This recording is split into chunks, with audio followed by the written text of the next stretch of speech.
Welcome to the Flor Farm. I'm Michele. And I'm Chantelle. We're going to take a little tour.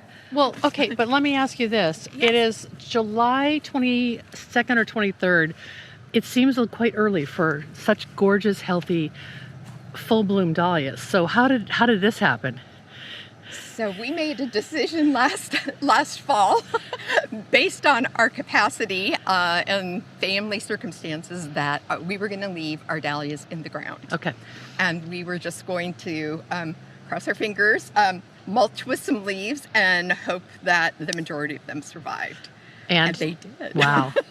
Well, I mean, gardeners leave their tubers in the ground in the Northwest, right? I always, as a gardener, left my tubers in the ground. There was no way I was going to dig dahlia tubers. I lost one, replace it.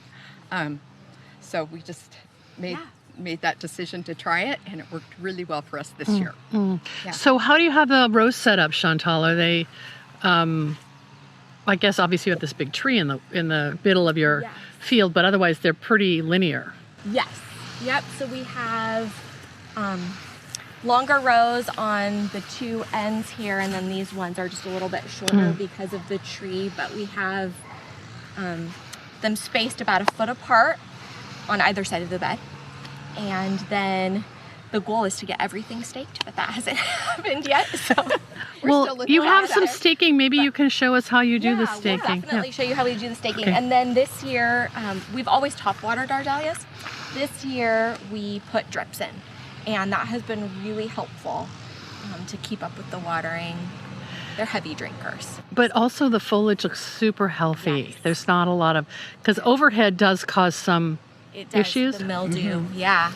And we notice that definitely later in the season here when they start to get stressed, when they get tired, and we get the mildew. So, well, why don't we walk down a row and you can show me some of your favorites? And I don't know the names either, Michele, so we'll let Chantelle tell us.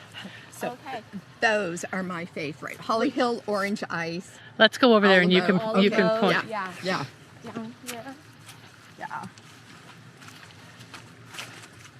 Yeah, these are some of my favorites.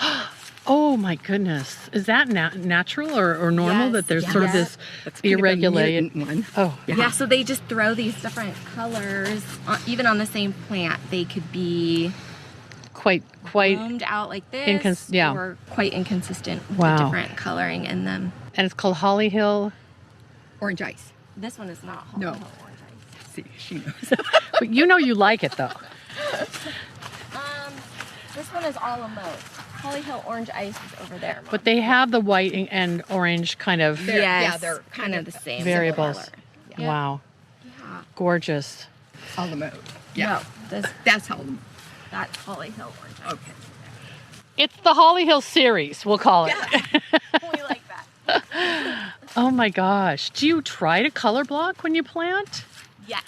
Yeah. Okay, we're in orange land then. Yeah. Yep. I do try over on this side. We have more tubers of those varieties, so we were able to do like a whole row of one kind versus having to just plant, 10 or 20 plants of something. It makes it a little easier to harvest when they're in a longer row. You were saying you have approximately 4,000 plants. Yeah. Approximately how many different cultivars or varieties? Oh my goodness, probably around 80. Okay. Yeah. Okay. So you've gotten to know what you guys like as designers and then what your clients like. Yes. Right. So when we first started, we had more varieties, and we called out what didn't grow well for us or work well for a cut flower, just because we loved it and bought it on a tuber sale, didn't necessarily work well as a cut flower. Yeah. Yeah. So nice garden varieties. Tough love. Yeah. Yes. And then also we found that we bought a lot of like orange balls for some reason, and a lot of them, they're beautiful and we can see the very subtle difference, but if we have a hard time telling it apart after harvest to sell it, can anybody else tell it apart? And so then we really started saying, okay, these are our favorite varieties. Well, that's really good intel, and I agree with you that I don't normally see dahlias marketed by cultivar to the florist, except for Cafe au Lait or maybe a few, right? Yeah. So, So we really were particular which ones have the strong stems, which ones' heads don't bobble as much, and got really particular.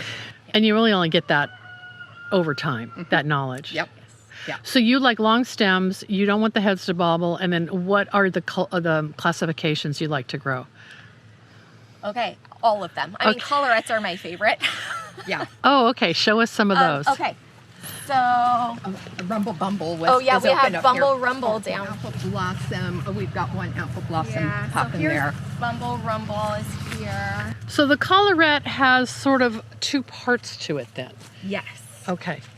It's got the outer petal and then, And then that. wow.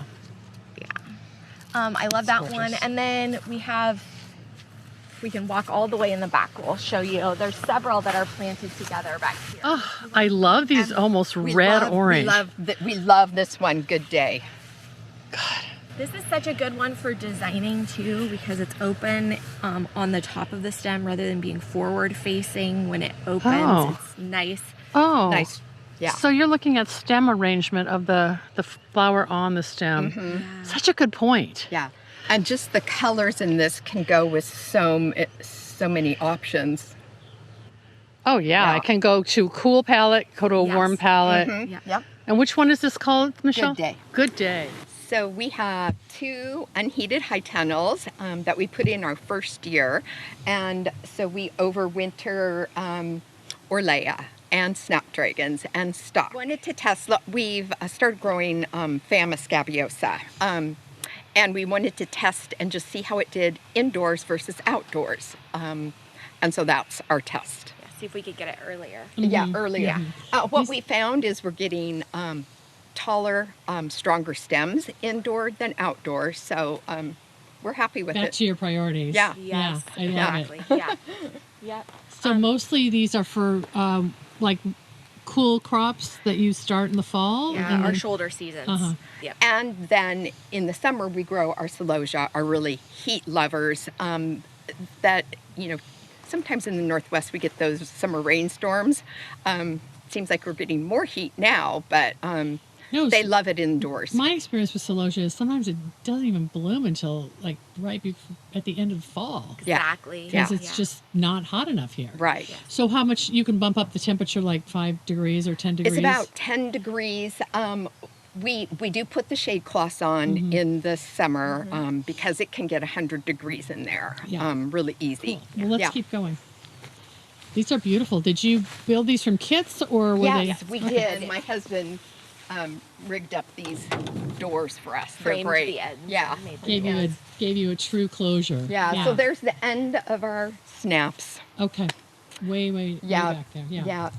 And That's then good. celosia start. Oh, we had nigella in here as well, overwintered Oh, nigella. I see. But the celosia is just getting started. Yes. Yep. Yeah. And you just grow it right in the ground. They're not raised beds. Right. Correct. Love Yeah. it. Yep. From our seed starts. Oh, And Yeah. we've done some cabbages in Yeah. here in the fall. Mhm. And Dusty Miller. And Dusty Miller in the fall. Yeah. so you said you're doing an experiment with the plural? or- So Well, it was a lazy accident experiment. yeah. We it did doesn't look like anything now, but last summer we didn't get to our bupleurum to pull it out. And this spring we had a whole row of lovely bupleurum. and the same thing with the Orlea? Orlea and Nigella in this row was all So kind of self-seeded. perennialized? or- Yes. The Wow. seeds, it's a cool, it loves cool weather, Right. and the seeds overwinter beautifully in the soil and started on themselves this spring. And we're like, oh, we're doing that again next year. Magic. Also, I mean, you don't have huge holes burned in the No, cloth, so No. they were just seeding right in those holes. Yes. exactly. So Yeah. we just went through, thinned them out, and let them go, and we had beautiful early crops. And you've got some beautiful delphinium down here. Yes, belladonna, and then the hybrid delphinium, and Fama, a little bit of Fama down here and some Veronica. Mm. and we're going to take that end bed, and that's all going to be delphinium next year as well. Oh, more dahlias. And then way over there, is that more dahlias? That's peonies. Peonies. Oh, those are your peonies. I can't tell from here. Oh my gosh. Yeah. That's amazing. Okay, well, we got a little distracted with Yep. the camera switch. Do you want to talk a little bit more about the dahlia varieties that you love, and then we can Sure. maybe hear about your irrigation Yes. magic? So you said you love all the forms, all the dahlia forms. We looked at the collarette. Yeah. What are some of the others that that you like? And tell me why, so many people are just growing ball forms. Mm-hmm. Why at La Flor do you feel like let's mix it up and do more? I think that it provides more opportunity for designers to have fun with colors and big flowers. I find that a lot of designers we work with love like the dinner plates. They're so amazing and such a statement. And so it's been really fun to share those as well. Yeah. And maybe there was this sort of backlash against dinner plates, shorter vase life or something. Yeah, and so people stopped growing them. Yes. I haven't found that. No, we haven't. Compared to other varieties. I mean, obviously balls are sturdy and they last the longest. Yeah. But if you're designing for something that's fun and frilly, those dinner plates are so amazing. So, yeah. Well, let's look at a couple. That orange one looks pretty amazing. Is that a dinner plate? That's, Yep, Sierra Glow. We have strawberry ice is in here. This one is really can I go get a close Yeah. up? So that is strawberry ice. It does sort of have a little hint of the cafe au lait vibe, but the yellow is unique. Yes. And I really enjoy watching the dahlias through the season too, and the different colors that pop based on the amount of daylight that we're getting. So it's really fun to see how they change. What stage would you cut that at? Is that one a little too big? Yeah, this one, I wait until the dinner plates are curled in the back. So I want this to come back a little bit more. It's still pretty straight on the back. So I would wait. Yep, Wow. I would wait on this guy. Plus we want them to be so open and big, right? You want to blow their minds. Yes, exactly. So, Fun. yeah. And then Sierra Glow is over here. None of the cafe au lait is on yet. That's okay. Nobody. She takes her time. You're still going to have it before everyone else, right? Yeah, so here's Sierra Glow. So these ones get so nice and big, and there might be a bigger one. It looks like maybe down here. Oh yeah, these aren't ready yet, but the outer petals really show that color. What a huge head. Yes, they're enormous. We just did a heavy harvest on these last night for an order at the market, so That's okay. they We get. can get a sense of how gorgeous it is. Wow. And these are really fun. They get sometimes a really pretty bright purple streak. You can kind of see a little bit in here. You get Was that one doing it? But back to your, I see that, yeah, right. Just that little tiny tinge. But like you're saying, that's not ready yet. No, and the front of these ones needs to They're open so up a little dense, bit yeah. more. Yeah. Oh, that's a nice big one. Yeah, this is a good one with the purple in it. And I just... You like the weirdos, don't you? I do. Yep. Yeah. Our wine-eyed Jill this year is, I'm trying to figure her out. Oh, we have a mole. Coming on really yellow. Is it that's paler than normal? Well, so we This is usually normal. get, This is normal. Oh, right. It has so much more pink in it. Yeah, But a couple of them are but coming these on specific yellow. plants are... Maybe you have a new introduction. So that's why I was wondering, did we get... I think there might be a more yellow variety of this. So I'm wondering if we have a random tuber that got mixed in here or what happened. But I am loving the difference in the color on that. It's and really would you fun. When you bunch them for the market, do you do 5-stem bunches? 5 stems, yeah. Would you mix the yellow with the pink? I would. Because somebody might like that variation. That's what I'm thinking. There's going to be somebody that's interested and would love that. So, yeah. Oh, yeah, jackpot. Yep. Yes, it is a jackpot. There's going to I be love it. somebody that likes that weird stuff. Like Great. Yeah. All right. Well, I know you said you had some other good lessons to teach us about your irrigation. So we're on a well here. Okay. And our well can't sustain watering this whole farm, plus taking care of the houses on it. Because there's There's 2 residences. oh, okay. And then this whole And the farm. farm. Yeah. So we had to troubleshoot that our first year. We ran out of water a lot. Okay. So year 2, we talked to the city, and they gave us a permit to use a fire hydrant. in the neighborhood. So we have our water truck over here Okay. with the, Let's go see it. yeah. So this is like an above ground swimming pool. It So we is. bought Yeah. the swimming pool from Costco, Oh my goodness. and we take the truck with the water tanks down to the fire hydrant, and we hook up, fill up the tanks, and then bring them back, and we use these pipes to run the water into the pool. And then my husband built an irrigation system, so the pump is in this high tunnel here, and that's how we irrigate. And from the pool to, because of the pump, you're able to push through all your drip Yes. irrigation. Yes. Wow, that's amazing. Yes. Why do you think that, is it the city or the county that gave you the permit to?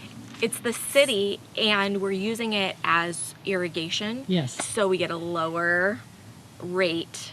Than like, than like you drip would if tap you water were. or Yes. something. Exactly. Yes. Wow. I mean, that's an issue. If you didn't have that, your well could not sustain this farm. Yeah, we couldn't Exactly. grow like we are. Okay, so Yeah. this is your staking method, and okay, are these considered T-posts? Yes. Yes. And you set a foot between each plant? Yes. Okay. About. Yeah. And are they double rowed? Yes, Okay. they are. Yeah. So they do help to hold each other up, but as they get heavier, they'll start to fall into the aisles. And we've had some windstorms that have come through and will knock stuff over. So we do twine around the At two posts. levels. Yep, at 2 levels, and then Wow. double twist it in the middle for the posts. And this does a really good job holding. And between this post and the mid row post, what is that? About 10 feet? It's maybe more like 20. 20. Okay. Yeah. And ideally, I would crisscross these in the middle, but we got too busy this year and we didn't get it done when the plants were small enough. So we're just If you had Corralling this crisscrossed, way. would you? If the plants were younger, would you have crisscrossed at about this height? I would And do they it would- twice. Oh, then they would come up Yeah. between, Yes. and that would be at like 1 foot and what, 4, And probably like 3 or 4 3 feet. or 4 feet. Yeah. Okay. Wow. Yeah. Well, they don't look like they're flopping at all. They're really stable. Yeah. Yeah. They're doing good this year. They've been really sturdy actually this year. Yeah, So it looks great.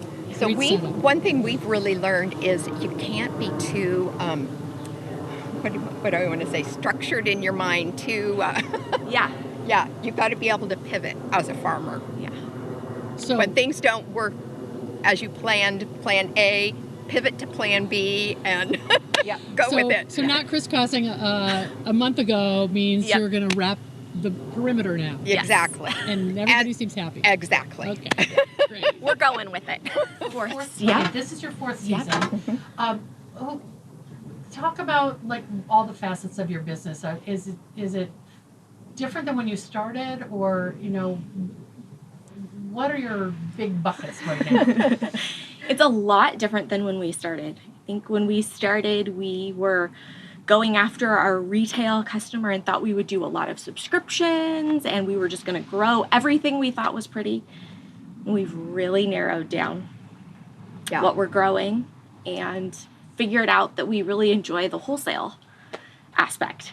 And so we are 2 years into working, or 3.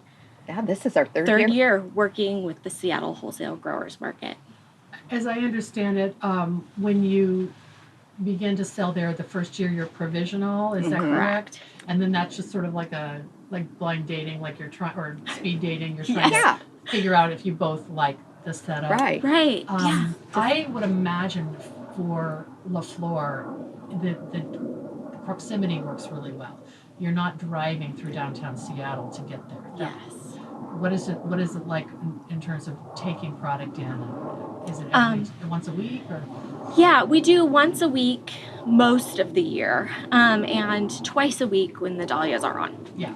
And when the tulips are on, we go twice a week with Okay. tulips as Yeah. well. Yeah. So that's one of your major wholesale outlets. Yes. And then you also do some direct sales to florists, you Yes. said. Yes. So we do have florists that come out and shop the cooler, and that's really fun to see their creative juices flowing, and the way that they pick out flowers to design is really fun. Are you doing any retail then, Chantelle, or? We do a little bit of retail. We do have a couple of people who have subscriptions, which is really fun to get to deliver to them. And a few times a year, we'll get calls from people who are looking for a bouquet for somebody. They live out of town and they just are looking for something local for a They just family find member. you. Yeah, Yeah. and they find us online.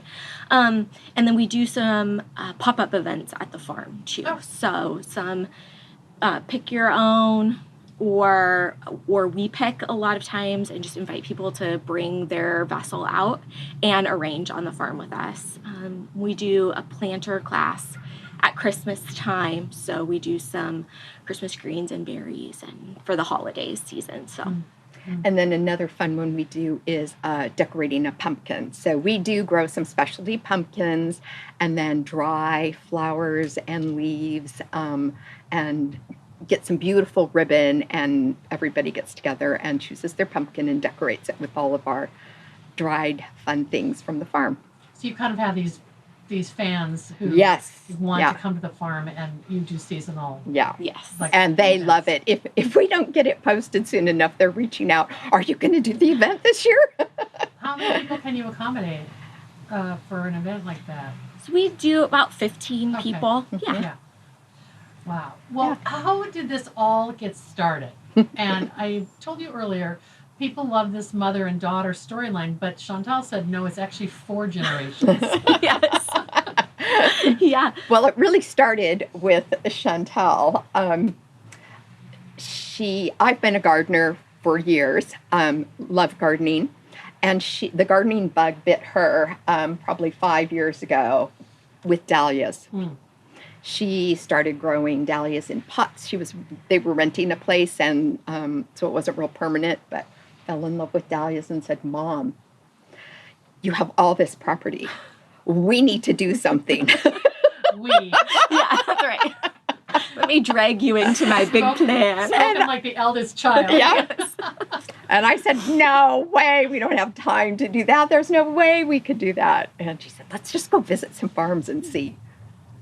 So we did. Well, and Seattle and South King County and Pierce County have farms. yeah. And we looked around and it was gorgeous, and we said, I think we could totally do this.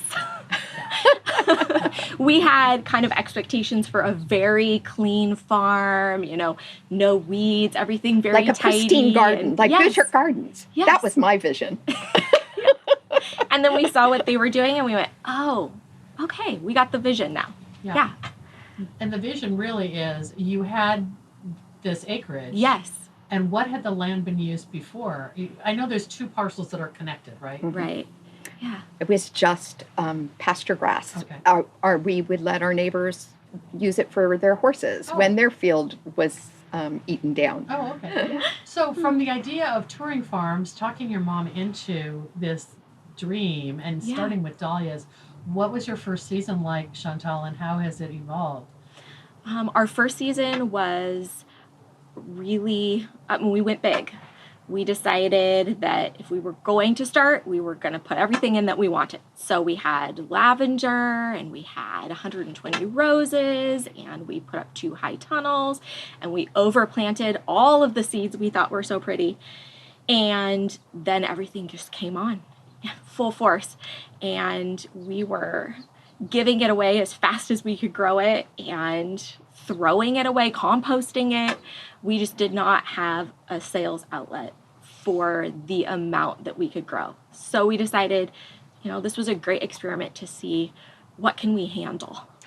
Mm-hmm. Yeah. Well, and you proved to yourself that you could grow. Yes. But you had to, it sounds like you almost had to back up a little bit and Yes. say, who are our customers? Yes, Yeah. that's exactly what we had to do. It was not as easy for us to find the customers that we thought we were going to that first year. We thought, oh my goodness, everybody will see these most beautiful, unique flowers and see the value in buying local.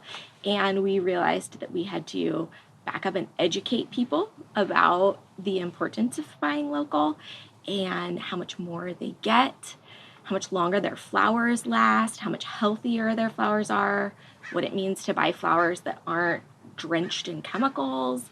So, and that's still a process. Yeah. Yeah. It's not like you're on a high traffic road that you Yeah. would just have, you have a nice sign, but you didn't want that drive-by customer anyway, probably, did you? No, we realized very quickly that that wasn't our customer. Yeah. Yeah, that the person that was driving by was not looking for what we were growing. Did you utilize social media early on, or how did those florists find you? Well, my sweet daughter, who was probably like 16 at the time, was like, I can do your social. That's the other generation. Yes, exactly. So she was having fun with video and pictures of the farm and posting for me. So that was great to get to work with her. And our florists found us mostly through word of mouth. Yeah. Yeah. I did a lot of dropping off flowers our first year to florists in the area, just taking buckets in every week and trying to get them to place orders. And that was not very successful. Oh, are you talking about retail florists? 'Cause Yeah, the studio retail florists are florists. kind of hard to find. Then, Yes. Right? Yeah. And I was able to find some studio florists and build up a relationship with them, which Wow. has been great. And yeah. Yeah. I think most florists are used to placing a standard order every week, and I couldn't promise that year round. Right. And so it was hard for them to imagine what that relationship could look like. Is another thing, I mean, I know working with the Seattle Wholesale Growers Market, they do encourage customers to pre-order like 2 weeks in advance. Yes. Is that even a challenge to say what is going to be ready in 2 weeks? Yeah, it is for us. And we know now, after a couple of years of experience in working with the growers market, why a lot of growers grow year after year the same crop, the same colors and the quantities, because it's more predictable. Yeah, and good record keeping, right? Exactly, Yes. Yeah. exactly. And so with the variety that we're still growing, it's a little hard to anticipate 2 weeks out. So most of the time I underpromise because I don't want somebody's order.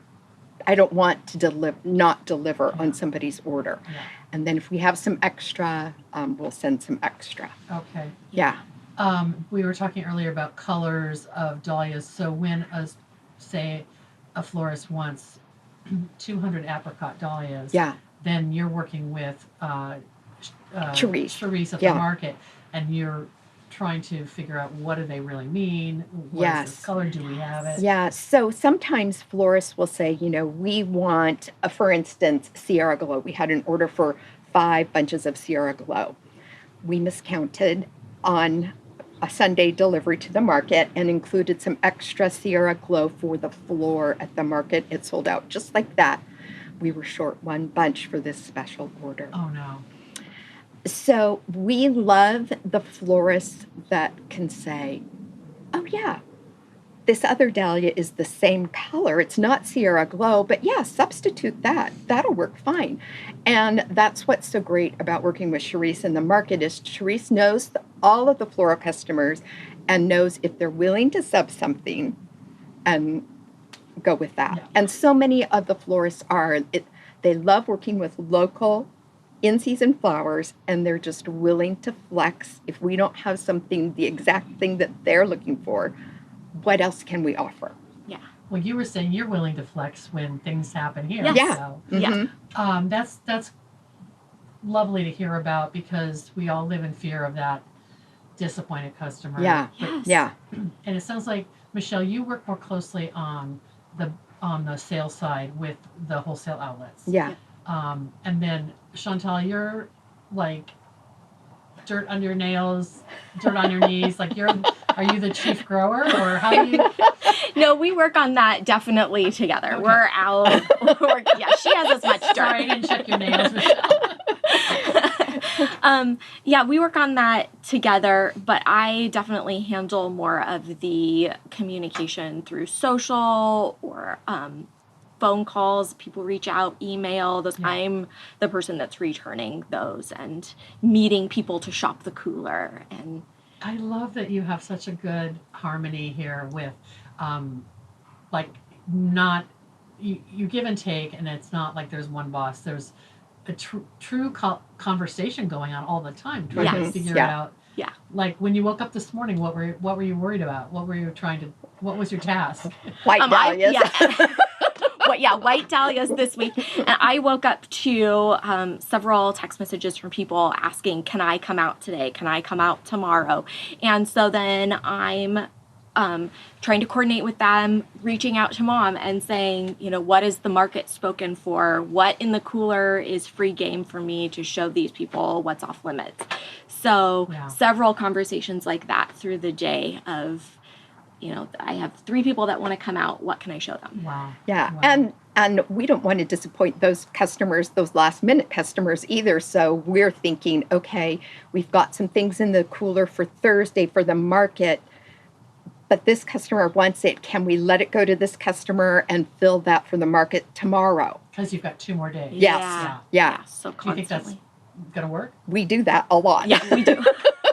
You're very relational. And do you think at some point you will get too big for that and you'll have to be very, implement cooler shopping hours or something? I hope not, Okay. because I really love getting to know the people who come out to the farm and, getting to meet their kids. And we have someone's coming out today and she asked to bring her kiddos and they come with little vases and fill them up and, pick up all the little bits around. And those are the fun parts, because so many times when we're just the grower, we're delivering the product to the market, or the designer comes and takes it from us and we don't see the finished product and we don't get that satisfaction out of, the job well done and seeing it all kind of come together. So having the relationship with the people who are buying from us makes it come together for us. You just basically described the magic of the slow flowers movement, because it didn't dawn on me until back in 2012 when I worked on the 50 Mile Bouquet book, and I don't know if you've seen the cover, Yes. but it's Diane Sukhavati from Jello Mold with one of her customers in the field discussing probably dahlias, I can't remember. And that all of a sudden dawned on me that when the farmer and the florist dialogue, that's when there's this magic that happens. Yeah. And so you seem very open to that. Yes. You want those florists to come here and see what you've got. Yeah, and I would love for them to tell us, what they're looking for, what they love to grow. When we harvest something, what is the best stage for them? Because I know what I'm going to do for market. But if people tell me I have an event, on Saturday and I want to pick up on Wednesday, that helps me know exactly the right stage to pick it at. And sometimes they'll call us and say, can you pop it out of your cooler? And we're happy to do that. We'll leave it in our room for a couple days to open up a little more and put it back in the cooler for them to pick up. So it's this great harmony that we can have when we work together to deliver really gorgeous flowers.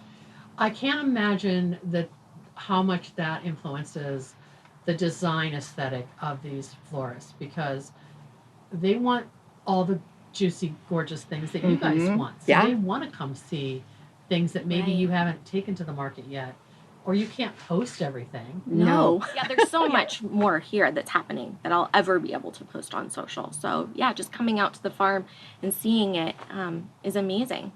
So we're in the kind of kickoff of dahlia season. You said, and you showed us a pretty fully blooming dahlias earlier than some farms have. Yeah. And you said mainly because you didn't dig them and all. Mm-hmm. What are your other seasons? Can we just sort of talk about what you showed me with the tulips? Yeah. That's your kickoff of your season, Yes. right? Mm-hmm. And how long have you been doing the tulips? This was our 3rd year. Forcing. Yeah. First year we grew tulips outside, and then we decided we wanted to try our hand at forcing tulips. We didn't like harvesting tulips in the pouring down rain. Yeah. Say that again. We didn't like harvesting tulips in the pouring down rain. Oh my gosh, that's another selling point for why to force tulips. I Exactly. hadn't thought about that. Exactly. So Chantelle and I don't like working in the rain very much. No. So when- We're kind of fair weather farmers. So that's interesting. So you're just growing in crates, right? Yeah, so Indoors. we decided we would look into forcing, and after looking online at several different Classes. classes and The material that was available. that was to us. available online on how to Yeah. force tulips, it was terribly confusing. And I'm just like, I can't figure this out. Let's take the tulip workshop. Yeah. And we did. And the best thing ever. Yeah. Highly recommend that for anyone looking to force tulips. And we do them in crates in soil. We're not set up for hydroponic. That's really requires a specific environment with humidity and heat control that And we more- don't have. More infrastructure. too, Yes, right? yeah, Okay. and we don't have that, and we didn't feel like we could invest in that. Yeah. So, in soil works great for us. So what is the medium? Is it a special medium that you Yeah, we custom use mix? Pro Mix. We just use Pro Mix, and we get it through the marijuana grow shop in Tacoma. Yeah. You've got your secret source that you now share with everyone. But everyone and wherever they are probably has a source. like that. Exactly. Yep. And then the crates are the lily bulb crates. Uh-huh. And then how deep is the soil? 3 to 4 inches, so you Okay. don't need a lot of soil in the crates. And then we pop them in the cooler and make sure they have their chill time. Pull them out into our grow room. And you show me the grow room. Approximately how many bulbs or crates would you have? Do you like? Is it almost like succession planting? Where It you do is. phases. Okay. Yeah. Yeah. So we take them out every couple of weeks. Okay. Yeah, and especially, prepping for a Valentine's Day order, that's huge for tulips. And Yeah. so, yeah, that room is crammed full Wow. of crates. We can get more than 30 crates at a time Yeah. in there. And there's how many bulbs in a crate? There's about 66 in Okay. a crate. Yeah. Okay. Yeah. So that kind of works with your rotation of what you're taking to the market, and of course, the lead up to Valentine's Yes. Day is insane. Yes. But it's interesting that tulips, they have a long base life. Yes. So you're giving such good value. Oh, to yeah. people. Yeah. It's amazing. We test base life on all of our flowers, and then we have some really close customers that are really open and sharing with us how flowers are doing in their home as well. And so some varieties we get a week and a half to 2 weeks of Wow. tulips. Yeah.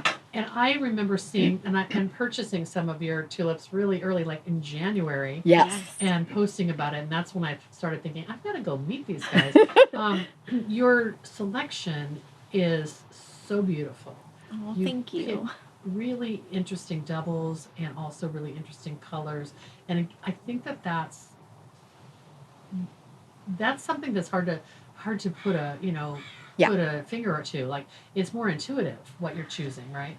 Yeah, so there's a couple of things with forcing tulips. There's the tulips that we love, and we tend to love the unique, really special tulips, something that you're not going to find in your grocery store. Trader Joe's is not going to have No, it. they're not going to have these tulips.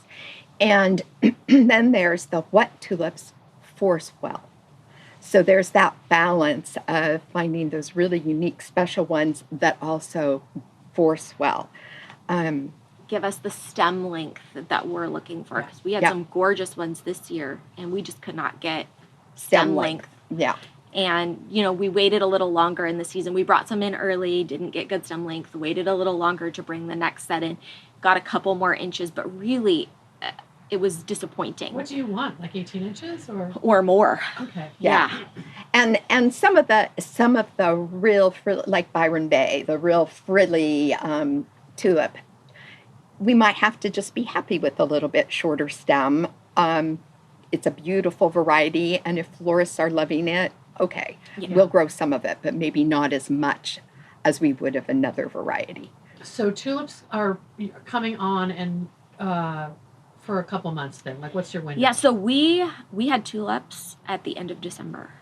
I remember that. Yeah. I remember like the very first week of the year. Yeah. I could not believe that you had the only local product in the market. It was pretty wild. We were trying really hard to get those on for the holiday season. We hit a couple retail customers Yeah. for Christmas Day. Yeah. Wow. So that was very exciting to have that.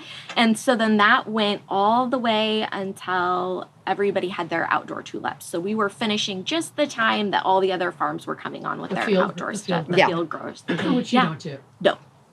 Nope. So that would be like, we were probably done in April. Yeah, it was right before Mother's Day, actually. Yeah. And by then, your peonies are coming on. Yes. And your other I don't know, what other crops? Yes, some of then we would call filler flowers are coming on in our high tunnels. So our snaps and our orlea, and maybe if we did an early scabiosa, something like that. Those filler. You mentioned roses. Are you still growing roses? We had terrible luck with our roses. They were not happy where they were. So, and we were stressed out about it all the time and decided that wasn't a thing we needed to be stressed out anymore. So I think we saved maybe 10 plants and they're just in our yards, and everything else went to compost and we moved on. It was so sad, but. And also really great Yeah. to take that off our plate. Because we did not have tulips in mind when we planted those roses, and we discovered we really liked the tulips better. They were From a business point of view, the tulip plan or program Yeah. fits your lifestyles. Yes. much better. Also, like back to controlling the environment, the roses are outdoors. Exactly. And in the Northwest, they need so much attention to grow healthy roses. And with everything else that we've got going, it was just too much. I feel like you almost would have to dedicate a high tunnel to a artificial or like protected rose environment. Yes. Yeah. And just go all in. Yep. Yep. Exactly. And maybe someday you'll do that. I don't know. Maybe. I love roses. Yeah. Yeah, that could Right. be in our future. Well, they're in your garden. We're not ruling anything out yet. Well, this is so inspiring. I love what you're doing, and I love that you're seeing the value of. I think that's the tension. Is like when you do sell wholesale, you're selling your product at a lower price point because of just the structure of those margins. And Yeah. all. Right. And so, has that just paid off because you're moving all that volume? Yes. Yeah. For us, it has. Yeah. Yeah. And because we're both work other jobs and we're not able to scale to a spot yet where we can do more retail off the farm. So the wholesale, the direct customer. Can we Yeah. talk about that? Yeah. So, Yeah. So Michele, you have a full-time job. Yes. And Chantelle, are you juggling 2 other jobs? or- I actually wear a lot of hats. I am helping look after my grandpa right now who's needing some extra care. I have homeschooled my kids all the way through to college. Oh my goodness. I have been a church musician for many years. I help my dad with his office, so running the books for his office, for his business. You truly have a mosaic I do, lifestyle. yeah. Yeah. Do you both see that the farm could eventually just eat up all your time? In a Yes. good Yes. way? Yeah. Yeah. Yeah. So part of my goal was like thinking about retirement. Yeah. Because I'm at that age, and I don't want to just be doing nothing. I want to be doing something fulfilling and working out in the yard, gardening, and farming is different than gardening. That was a huge learning curve. Luckily, you were a gardener, though, so you were partway there. Yes. Yeah.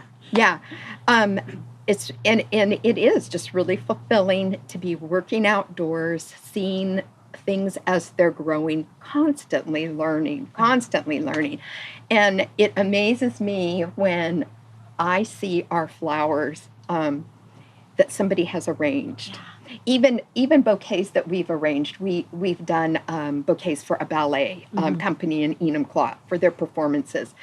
And I was sitting and I saw somebody walk in with a bouquet and I was like, oh, that's gorgeous. And then I was like, those are our flowers. Yeah. I love it. I was going to ask you if you did any design work and if you consider yourselves farmer florists, but it sounds like more... So it A was little. never our intent to be florists, never. But opportunities have come and we've said yes to them. And doing bouquets for this ballet was one of them. Lovely. And then we've had people come and ask us to do weddings. And we say yes to a few weddings every season. And It's also, good to push yourself. yeah, Yes. Right? Yeah. To challenge yeah, yourself. done a few memorial services and for family friends, and that's those special. are just really special. Yeah. Yeah. You want to get for one of our family friends, he was a gardener. He was actually family. Gary was a gardener, and we knew he loved gardening, and so that was really important for us to get his flowers just right and bring in some special garden elements that we knew he would love. Yeah. Yeah. That's neat. Yeah. I've heard that memorial services, funeral flowers, farewell flowers are way less stressful than weddings. Just on the type of client and what they're asking for, and It's also so on the true. designer. I found that too in music too. Like I loved playing the piano for memorial services because you got to show up, you were with the family at a time when they were really looking for emotional support, which was great. But nobody was real worried about what the flowers looked like or what the music was, right? Their focus is so different. And so I really enjoyed that. It's the same with the flowers. We show up, they're beautiful. Nobody is focused on that. So Yeah. it's just like a supplemental part that makes the day special. So when you said you do the on-farm events, are some of them design workshops, or are they more like come play with flowers and experience the farm? Just play with flowers. Yeah. We just want people to come and explore the farm in however it's speaking to them. So whatever flowers they're loving, pick those, So did you add anything new this year, or do you have anything cooking for next year that you're thinking about in terms of new varieties, new crops, new programs? Or you were kind of at the point like, wow, we made it. 4 years. This is amazing. Yeah. I was going to be impressed when we got to 5 years, and we're so close. Yeah, we are. So, and this year, I'm impressed that we have done as much as we have, because our husbands' day jobs have taken them away in the evenings. They're not as available to help us in the evenings and or on the weekends as they were. So You drove them away. yes. Well, they got you launched though. They got it. They helped us get launched, and so Chantelle and I have been thinking all year, how are we going to navigate this next few months without this kind of support? How much can we actually do? So just getting to the place where we can manage more on our own. At the capacity. My Grammy, your mom, has been over to help us, like on big planting days. She comes over and helps us. My son, who's 18, helps us with spraying our fertilizer. So he does our fish food once a week and our molasses. We tried molasses this year. Yeah, and he's the one that got our dahlias all staked up. So it's really fun. Pay him, so yeah. he's happy about that. Yes, exactly. Yeah, it's his little side project. Yeah. For some money. So yeah. Well, I've enjoyed so much this visit, and I can't believe I'm about 20 minutes away, so I'm going to come ask to shop the cooler sometimes. Anytime. You are welcome anytime. Are dahlias your end of season crop, or do you do mums, or I would love to get into some really beautiful specialty mums, but we just haven't had the capacity. That's on your future list. Yeah, Yes. I bought some and they sat and died. Yeah. No guilt. Yeah. Yeah. That just happens, and just realizing, okay, don't beat yourself up. You're not there yet. You'll get there. Yeah. So that is one of our goals. You'll make room for them when it's time. Yeah. This was our first year working year round with no break, because we were just finishing up our holiday planter class in December when our tulips came on. So we have not had any No downtime. downtime. Yeah. So feeling like we've made it this far in the season, I'm really excited for. Yeah. Like we spot each other for some downtime. Yeah. So like Chantelle will take a weekend, and I've taken a week to go and visit grandchildren, and so we spot each other some downtime, but it's no actual farm downtime. Right. Yeah. Do you think you'll get it later this year, or? Probably not, because Probably tulips not. are going back in. We went big on tulips again this year. You've and- already ordered your tulips. Yeah. Yeah, How many Yeah. tulips do you plan on growing? about 18,000. Wow. Yeah, yeah. That is amazing.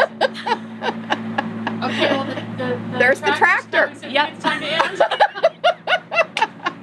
Oh my goodness, he got a tree. Yeah, there's a whole tree. Okay, thank you so much. Thanks.